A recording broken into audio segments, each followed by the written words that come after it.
1:47 के बाद इनका फ़ोन ऑफ हो गया। किसी कपल का हनीमून के लिए सबसे खूबसूरत डेस्टिनेशन होता है पहाड़, वादियां, सुकून वाली जगह। लेकिन राजा और सोनम के साथ ऐसा नहीं हुआ। दोनों की शादी 11 मई 2025 को मैट्रिमोनियल साइट से हुई। राजा रघुवंशी इंदौर का था। शादी के बाद दोनों ने तय किया कि पहले वो मां कामाख्या के मंदिर जाएंगे। तब तक राजा का प्लान था कि वो लोग श्रीनगर घूमने जाएंगे। राजा रघुवंशी ने सोनम के साथ शादी के बाद हनीमून का प्लान बनाया। दोनों 20 मई को हनीमून के लिए मेघालय रवाना हुए थे। पहले वो मां कामाख्या के दर्शन करने गए। उसी दौरान उन्हें किसी ने ये बताया कि शिलोंग घूमने के लिए सबसे बेहतरीन जगह है। राजा खुश हो गया और अपनी पत्नी के साथ शिलोंग जाने की प्लानिंग कर ली। उसने श्रीनगर वाला प्लान कैंसिल कर दिया। 22 मई को दोनों शिलोंग के मावलखियाट गांव स्थित शिपारा होम स्टे में गए। वो यहाँ एक ऐसे इलाके में थे जहाँ नेटवर्क का इशू था। उसकी मुश्किल से ही घर वालों से बात हो रही थी। 23 मई को दोनों ने चेरापूंजी जाने का प्लान बनाया। वहाँ लिविंग रूट ब्रिज देखने की एक्साइटमेंट दोनों में थी। 23 मई की सुबह होम स्टे से चेकआउट हुआ। दोनों किराए पर एक स्कूटी ले चुके थे और घूमने निकल पड़े। उसी दिन राजा और सोनम की उसके परिवार वालों से आखिरी बार बातचीत हुई। राजा और सोनम के पास दरअसल 4 फोन थे। चारों में नेटवर्क इशू था। 23 मई को दोनों की बातचीत का एक ऑडियो आता है जिसमें सोनम अपनी सास को ये बताती है कि वो बहुत ऊंचाई पर जा रहे हैं और वो उस वक्त बड़े घने जंगल में हैं। राजा की भी बात अपनी मां से उसी दौरान होती है। खास बात ये थी कि जब ये आखिरी कॉल हुई उस दिन सोनम का व्रत था और वो लोग कॉफी केला खाकर घूमने निकले थे। Hello hello. हाँ मैं राजा का फोन चालू नहीं हुआ अभी नहीं हुआ, बस हम चढ़ाई कर रहे हैं। है? हम ऊपर चढ़ गए फिर फोन लगाते हैं। और आज तो उपवास होगा फिर। मेरा तो उपास है ना, मेरे को 2-3 बार बोल दिया। हाँ। मैं घूमने के चक्कर में अपनी ग्यारह थोड़ी तोड़ूंगी। वही तो कह रही, मैं अभी खरियार बना रही तो मेरे को एकदम से याद आ गई कि आज तो मेरे बहू का उपवास बापे। हाँ खिचड़ी बना मम्मी रही का हूँ। सुबह फोन आ गया था हम्म। कि उपास है, तो मैं नहाई थी। हाँ तो कहीं दूध लस्सी जो भी मिल रहा हो उपवास का सामान वो खा लो। अब पहले ऊपर तो चढ़े, जंगल में है, यहाँ से आज कुछ मिलेगा। बाप रे। मैंने हाँ। कही थी कुछ ड्राई फ्रूट रख के ले जाओ तो बोले हाँ क्या करेंगे हम, दो तो ये जंगल है, पता, घोर जंगल है, एकदम खड़ी चढ़ाई है। चढ़ना मतलब उतरना भी खड़ा ही है और चढ़ना भी खड़ा ही है। तो वहाँ ऊपर देखने के लिए क्या गए? वो अंदर है, वो पहाड़ के अंदर। मना करी थी मैंने तो सुनते ही नहीं है। हाँ अच्छा हाँ। तो चलो। वही तो कह रही, वहाँ क्या देखने पहुँच गए तुम? ये नीचे से देख लेते। झरना देखने गए थे, हाँ बड़ा वाला। हाँ नीचे से देख हाँ, नहीं लेते। तो हालत खराब हो गई तो चढ़ के मैंने कहा कुछ नहीं हुआ। वही तो कह रही अब मैं तो खाना भी ढंग का नहीं है। हाँ, कॉफी बुलवाई हाँ, तो आधा मग्गा दूध होगा हाँ। और उसमें है ना 2 गिलास पानी में बाप रे। और कॉफी डाल के दे दी। मैंने बोला घर से रख के ले जाओ, रास्ता में ना कुछ भी अपनी जरूरत पड़ेगी। नहीं ले गए दोनों के लिए। ठीक है। 24 मई को राजा सोनम की कोई खोज खबर घर वालों को नहीं थी। वो लगातार बेटे बहू को कॉल करते रहे लेकिन उनका कॉल नहीं लगा। बाद में पता चला दोनों की स्कूटी लावारिस हालत में सोहरेम इलाके में मिली। स्कूटी वाले ने स्कूटी में जीपीएस लगाया हुआ था। इसी की सहायता से उसे स्कूटी की लोकेशन मिल गई। राजा सोनम की तलाश मेघालय पुलिस, इंदौर पुलिस संयुक्त तरीके से कर रही थी। लेकिन इस बीच राजा के भाई विपिन रघुवंशी शिलोंग पहुंच जाते हैं। परिवार का आरोप होता है पुलिस ठीक से सर्च नहीं कर रही। विपिन भी सर्चिंग टीम के साथ लगे रहते हैं। फिर ड्रोन की मदद ली जाती है। चूंकि उस दौरान उस इलाके में जोरदार बारिश हो रही थी, इसी वजह से सर्चिंग में इशू आ रहा था। अचानक 2 जून को ड्रोन से एक लाश नजर आती है। पुलिस खाई में उतरती है और एक लाश बरामद करती है। वो लाश पार्शियल डिकम्पोज्ड थी, यानी आधी सड़ी हुई। राजा के भाई ने शिनाख्त की कि वो लाश राजा रघुवंशी की है, क्योंकि हाथ पर राजा नाम का टैटू बना हुआ था। पुलिस ने मौके से खून से सना हुआ एक ताव, यानी ये एक प्रकार का धारदार हथियार होता है, उसे बरामद किया। इसके बारे में माना जा रहा है कि इसका इस्तेमाल हत्या के लिए किया गया। उधर परिवार का कहना है शायद लूटपाट के बाद हत्या की गई होगी, क्योंकि दोनों ने सोने के गहने पहने थे। राजा की बॉडी से सोने की चेन, अंगूठी और ब्रेसलेट गायब थे। वॉलेट भी नहीं मिला, बस मिली तो एक सफेद शर्ट। राजा की मौत साधारण नहीं थी। पोस्टमार्टम रिपोर्ट बताती है कि उन पर किसी धारदार हथियार से हमला हुआ। पुलिस ने पेड़ काटने वाले औजार को हत्या में इस्तेमाल किया गया हथियार बताया, जिसे बरामद किया गया। यहाँ खत्म होती है राजा की तलाश और तेज होती है सोनम की खोज। राजा की पोस्टमार्टम के बाद से लगातार सर्चिंग चल रही थी।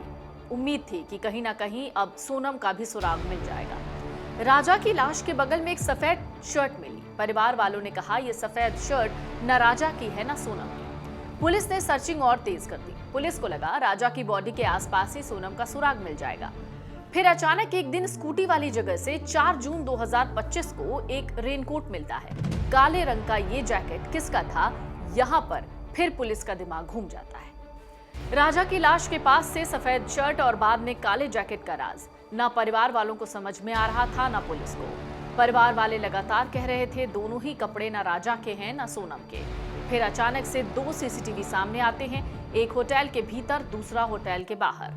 मेघालय के शिलोंग में इंदौर के नवविवाहित जोड़े राजा रघुवंशी और सोनम रघुवंशी से जुड़ी गुत्थी में एक नया सुराग मिलता है। 22 मई की एक नई सीसीटीवी फुटेज 7 मई को आती है, जिसमें दोनों को शिलोंग के एक होटल के बाहर स्कूटी पर आते हुए देखा गया। वो होटल में सूटकेस रखते हैं, फिर उसी स्कूटी पर घूमने चले जाते हैं। यही स्कूटी बाद में राजा रघुवंशी के शव के पास लावारिस हालत में मिलती है। शिलोंग के T7 न्यूज चैनल द्वारा जारी 4 मिनट 53 सेकंड की सीसीटीवी फुटेज में ये साफ दिखता है कि 22 मई को राजा और सोनम सामान्य स्थिति में होटल पहुंचे। दोनों ने वहां अपना बैग रखा, फिर स्कूटी पर सवार होकर 23 मई को बाहर निकल गए। फुटेज में सोनम एक रेनकोट और सफेद शर्ट पहनी नजर आती है, जो राजा के शव के पास मिली शर्ट से मेल खाती है। सोनम का रेनकोट भी वही मिलता है, जैसे बाद में सर्च ऑपरेशन के दौरान इसे बरामद किया गया। ये फुटेज इस बात की पुष्टि करते हैं कि 22 मई को दोनों साथ थे और उस वक्त सब कुछ बहुत सामान्य था। 15 दिन के बाद भी सोनम का कोई सुराग नहीं मिला। लोगों के अलग अलग बयान सामने आ रहे हैं। टूरिस्ट गाइड अल्बर्ट पडे ने कुछ जानकारी दी। उसने बताया उसने सोनम और राजा को 3 अन्य लोगों के साथ देखा। ये घटना मेघालय के नोंगरियात में डबल डेकर रूट ब्रिज के पास हुई। अल्बर्ट पडे जो एक टूरिस्ट है, मालवखियात गांव का टूरिस्ट गाइड है, उन्होंने पहली बार पत्रकारों को ये जानकारी दी। पडे ने कहा कि उसने सोनम और राजा को 3 आदमियों के साथ मावलाखियात पार्किंग की ओर जाते हुए देखा। पडे पहले बात करने को तैयार नहीं था, लेकिन बाद में गांव वालों के कहने पर उसने बात की। उसने बताया पुलिस ने पहले भी उसका बयान दर्ज किया था, ये पहली बार था जब उसने मीडिया के सामने बात रखी। पडे ने बताया 22 मई की शाम को उसने सोनम और राजा से बात की, उनसे पूछा था क्या उन्हें गाइड की जरूरत है, लेकिन उन्होंने मना कर दिया। ये जोड़ा शिलोंग से किराए पर 2 पहिया वाहन लेकर मावलाखियात पहुंचा। ये गांव नोंगरियात में डबल डेकर रूट ब्रिज का मुख्य एंट्री पॉइंट है। भाव वानसाई नाम का भी एक गार्ड है। उसने कहा कि इस जोड़े ने मावलाखियात से छोड़ने के लिए किराए पर स्कूटी ली, उन्हें नोंगरियात में शिप्रा होमस्टे पहुंचाया, जहां वो रात को रुके थे। पडे ने बताया उसने सोनम और राजा को अगले दिन सुबह करीब 10 बजे देखा, जब वो डबल डेकर रूट ब्रिज की ओर जा रहे थे। दोनों पार्किंग की ओर जा रहे थे। सोनम राजा से पीछे चल रही थी। राजा 3 टूरिस्ट के साथ दोस्ताना बातचीत कर रहा था। वो हिंदी में बात कर रहे थे। जब पडे से पूछा गया कि क्या उसने कुछ संदिग्ध देखा, तो उसने कहा मैं कह नहीं सकता, क्योंकि वो हिंदी में बात कर रहे थे, मुझे ज्यादा समझ नहीं आती। अगर वो अंग्रेजी में बात कर रहे होते तो मैं समझ जाता। जब वो लौट रहे थे तो मैंने जोड़े से बात नहीं की, क्योंकि उन्हें गाइड की जरूरत नहीं थी। इस घटना के बारे में बात करते हुए उसने ये भी कहा कि हमें बुरा लग रहा है, क्योंकि हमने बचपन से अपराध की ऐसी घटनाएं नहीं देखी। हम भगवान से डरते हैं। गांव वाले इस बात से चिंतित है कि कहीं उनका नाम बदनाम ना हो जाए, क्योंकि पुलिस ने बताया है कि हत्या में इस्तेमाल किया गया हथियार नया था और पहले कभी लकड़ी काटने के लिए इस्तेमाल नहीं किया गया। इस बीच वानसाई ने कहा है कि जोड़े ने उसे लिविंग रूट ब्रिज के पास एक गेस्ट हाउस में छोड़ने के लिए किराए पर लिया था। उन्होंने कहा राजा अंग्रेजी में ज्यादा बात नहीं करते थे, सोनम ज्यादातर बात कर रही थी। उन्होंने आगे कहा कि जोड़े ने उनकी सेवाएं लेने से इनकार कर दिया, क्योंकि उन्होंने दावा किया कि वो रास्ते को जानते हैं। उन्होंने कहा कि उन्होंने जोड़े को जाते हुए नहीं देखा, लेकिन उन्होंने देखा कि उनकी स्कूटी पार्किंग में नहीं थी। उन्होंने कहा हम पार्किंग देते हैं और ड्राइवर या वाहन मालिक को रसीद देते हैं। हम शायद ही कभी नंबर प्लेट नोट करते हैं, जो अब हम करेंगे। वांसाई जो गाइड हैं, उन्होंने कहा कि इस घटना से पर्यटकों की संख्या पर असर पड़ा है। उन्होंने ये भी कहा कि मेघालय को सोशल मीडिया पर बदनाम किया जा रहा है, जबकि हम में से कई लोगों को इसके बारे में पता भी नहीं। ये आश्चर्य की बात है कि स्कूटी सोहरा रिम कैसे पहुंची, जबकि शव वेई साउडोंग में मिला। मावलखियात पार्किंग की लॉग बुक भी ठीक से नहीं रखी गई थी, इसमें कोई नाम या वाहन नंबर दर्ज नहीं थे। ग्रामीणों ने इसका कारण पर्यटकों और वाहनों की बड़ी संख्या को बताया है, जिससे एक्टिविटी को ट्रैक करना लगभग असंभव हो गया। इसके अलावा बुनियादी ढांचे की कमी, जैसे कि लगातार बिजली की आपूर्ति और उचित सड़कें, सीसीटीवी कैमरे लगाने के विचार को और कमजोर बना देती हैं। तो राजा का शव 2 जून की दोपहर को वेई साउडोंग जलप्रपात के पास मिला। सोनम का अभी तक पता नहीं। पुलिस ने पुष्टि की है, मामले को अब हत्या के रूप में माना जा रहा है, लेकिन इन सब के बीच में सोनम के परिवार वालों का कहना है कि शायद सोनम को बांग्लादेश में बेच दिया गया है। अगर आप ये वीडियो YouTube पर देख रहे हैं तो हमारे चैनल को सब्सक्राइब कर बेल आइकन दबाएं, और Facebook पर देख रहे हैं तो हमारे पेज को लाइक करें।